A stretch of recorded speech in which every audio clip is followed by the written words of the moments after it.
بسم اللہ الرحمن الرحیم۔ شروع اللہ کے نام سے جو بڑا مہربان نہایت رحم والا ہے۔ وقلنا یا آدم اسکن انت وزوجک الجنہ، وقلنا اور ہم نے کہا، یا آدم اے آدم علیہ السلام، اسکن رہا کر تو، وزوجک اور تیری عورت، الجنت جنت میں، وکلا اور کھاؤ منہا اس میں یعنی جنت میں سے، رغدن فراخا جو چاہو، حیث شئتما جہاں کہے چاہو،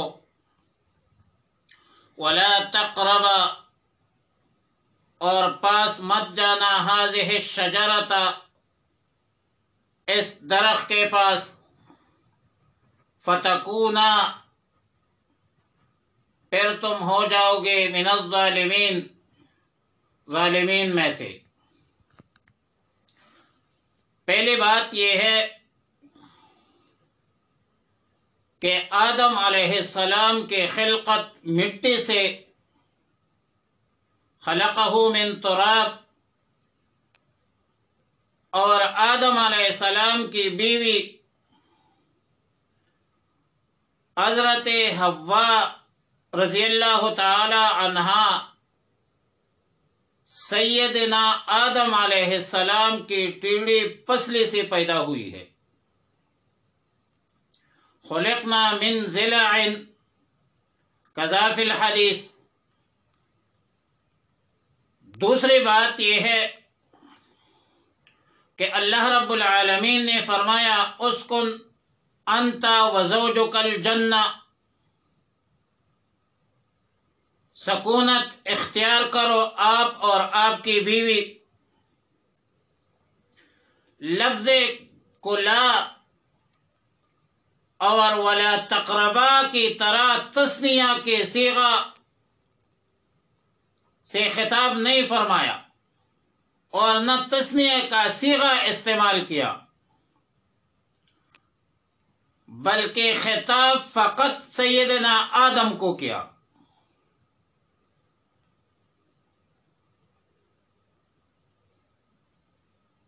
مفسر قرآن مفتی اعظم پاکستان مفتی محمد شفیع رحمہ اللہ تعالی رحمتا واسعہ اپنے مایہ-ناز تفسیر معارف القرآن میں لکھتے ہیں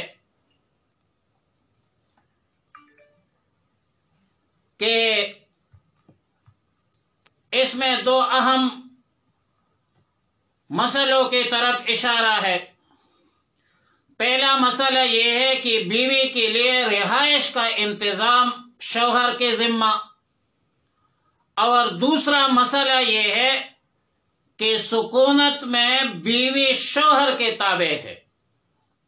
جس مکان میں شوہر رہے اسی مکان میں اسی کو رہنا چاہیے۔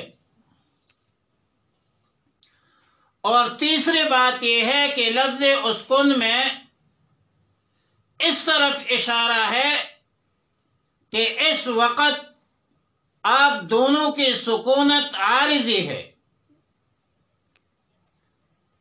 جنت میں دائمی قیام کے لیے استحقاق ملکیت کا دار و مدار ایمان اور عمل صالح پر ہے، اور یہ دونوں باتیں قیامت کے بعد ہوگی۔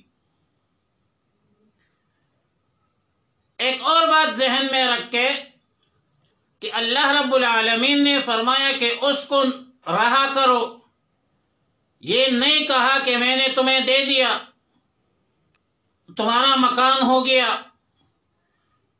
کیونکہ اللہ کے علم میں مستقبل کے حالات سامنے تھے، اور فقہاء کرام نے لکھا ہے کہ اگر کسی شخص کو یہ کہہ دیا جائے کہ میرے گھر میں رہا کرو، تو ان الفاظ سے مکان کی ملکیت اور دائمی استحقاق ثابت نہیں ہو سکتی. وَكُلَا مِنْهَا رَغَدًا اور کاؤ فراخا، اشارہ ہے اس طرف کہ سکونت میں بیوی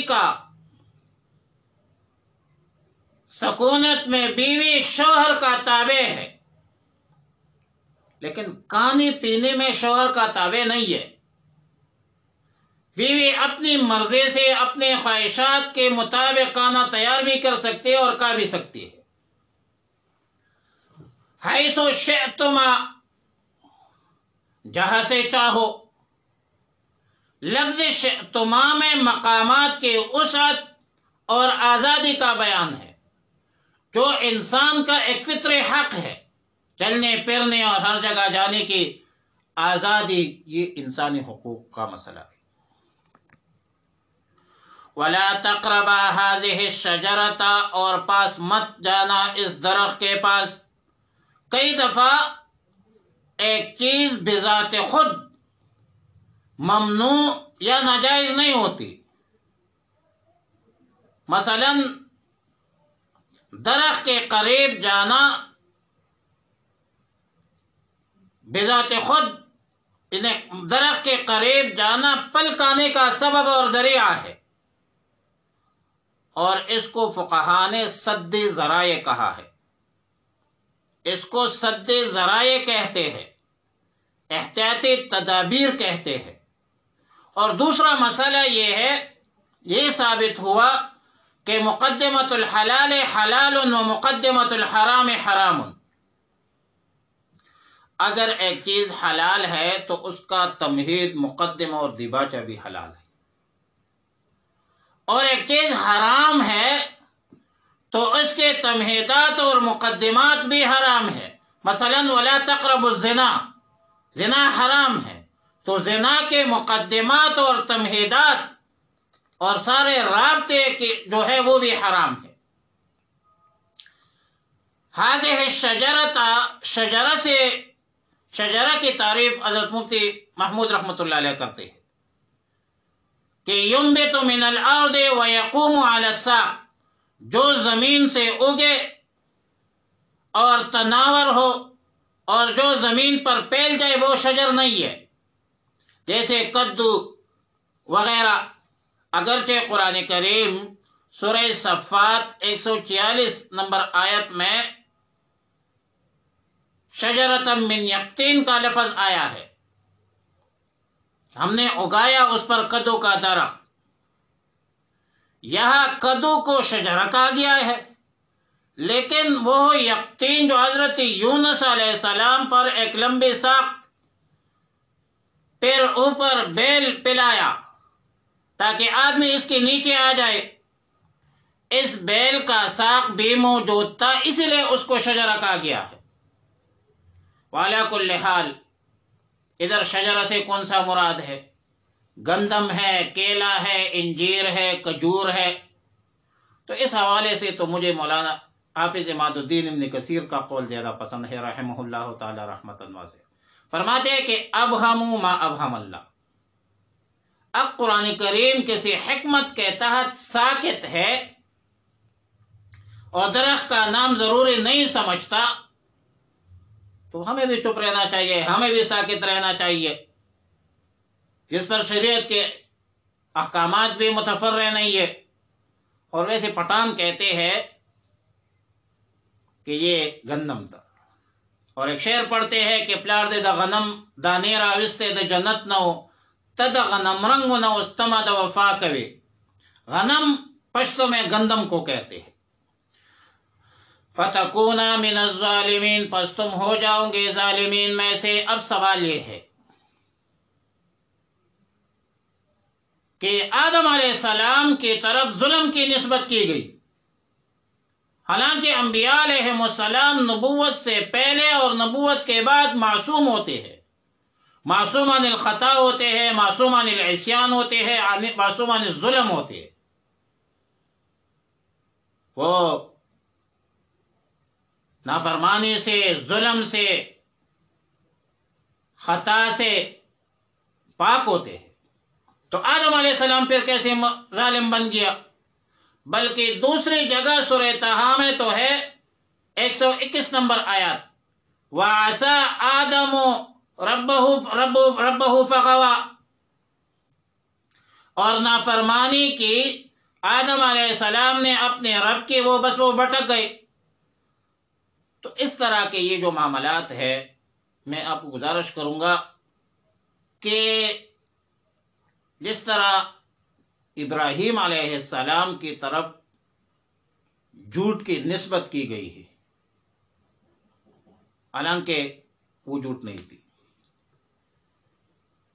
جس طرح ابراہیم علیہ السلام کو جھوٹ کو نسبت کی گئی ہے، اس طرح حضرت آدم علیہ السلام کی طرف ظلم اور عصیان کی نسبت کی گئی ہے، بلکہ حضرت ابراہیم علیہ السلام کو 3 بار جھوٹ کی نسبت ہوئی ہے۔ نمبر 1، جب سیدنا حضرت سارہ رضی اللہ تعالی عنہ اپنے خاوند سیدنا ابراہیم خلیل اللہ علیہ السلام کے ساتھ ایک ظالم بادشاہ کے پاس گئے تو فرمایا ہذہ اختی فی اللہ، یہ اللہ کے لیے میری بہن ہے۔ بہن تو نہیں تھی، وہ تو بیوی تھی۔ جب قوم نے میلے پر لے جانا چاہا اور ابراہیم علیہ السلام کا دل نہیں تھا، تو ابراہیم علیہ السلام نے فرمایا تھا انی سقیم، میں تو بیمار ہوں۔ نمبر 3، جب بتوں کے گردنیں اڑا دی تو لوگوں نے پوچھا کہ یہ کام کس نے کیا ہے؟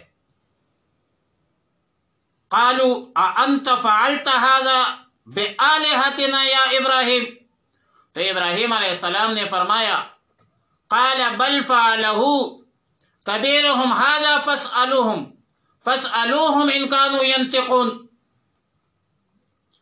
اس طرح حضرت موسیٰ علیہ السلام اسرائیلی کو چڑھاتے چڑھاتے قبطی کو مکہ مار دیا اور وہ بدبخت مر گیا، تو موسیٰ علیہ السلام نے فرمایا ھذا من عمل الشیطان انہ عدو مضل مبین، اور فرمایا قال رب انی ظلمت نفسی فاغفر لی فغفر لہ۔ اب یہ تمام باتیں معصیت نہیں ہے۔ معصیت وہ ہوتی ہے کہ ارادہ کے ساتھ اللہ کے حکم کی خلاف ورزی ہو، اور دوسری بات یہ ہے کہ اس طرح کی باتیں جو آدم علیہ السلام کے متعلق ہو، ابراہیم علیہ السلام کے متعلق ہو، یا حضرت موسیٰ علیہ السلام کے متعلق ہو، یا دیگر انبیاء علیہ السلام کے ساتھ متعلق ہو، ظاہری طور پر صورتاً معصیت، لیکن حقیقت میں یہ معصیت نہیں ہوتی، بلکہ خلاف اولا ہوتی ہے۔ لیکن ظاہر ہے کہ حسنات الابرار سیئات المقربین، اور ایک اور بات کہ سیدنا آدم علیہ السلام سے اجتہادی غلطی سرزد ہوئی تھی۔ ہذہ الشجرہ میں صرف ایک درخت کو خیال فرمایا، اور اللہ رب العالمین نے نوع الشجرہ جو ہے اس کو ممنوع قرار دیا کہ اس قسم کے تمام درختوں سے مت کھائے۔ مثلا میں نے ایک طالب علم کو کہا کہ اس سیب کے درخت سے نہ کھاؤ، اور میرا مقصد تو سیب کے تمام درختوں سے منع کرنا تھا، اور اس نے صرف ایک درخت کو خیال کیا اور ایک درخت کا نہیں کھایا، سیب کے دیگر درختوں سے کھا لیا، تو یہ اس کی ایک اجتہادی غلطی ہے، یہ ایک اجتہادی غلطی ہے۔ فَنَسِيَا وَلَمْ نَجِدْ لَهُ عَزْمًا، آدم علیہ السلام اس معاملے میں بھول گئے، ارادتاً اور قصداً عامداً اس نے ایسا فعل نہیں کیا ہے۔ بہرحال مختصر یہ ہے کہ عصمت انبیاء کا مسئلہ ہمارے عقائد کا مسئلہ ہے۔ تمام انبیاء علیہ السلام گناہوں سے معصوم ہوتے ہیں۔ ائمہ مجتہدین، جمہور امت کا اس پر اتفاق ہے کہ انبیاء علیہ السلام چھوٹے بڑے گناہوں سے معصوم ہوتے ہیں، محفوظ ہوتے ہیں، اور یہ جو انبیاء علیہ السلام کے متعلق واقعات مذکور ہے یہ کسی غلط فہمی یا نسیان کی وجہ سے صدور ہوا ہے۔ کوئی نبی جان بوجھ کر اللہ کے احکامات کی خلاف ورزی نہیں کرتا، اور ظاہر ہے کہ خطا، نسیان، غلطی کو گناہ جو ہے وہ نہیں کہا جا سکتا۔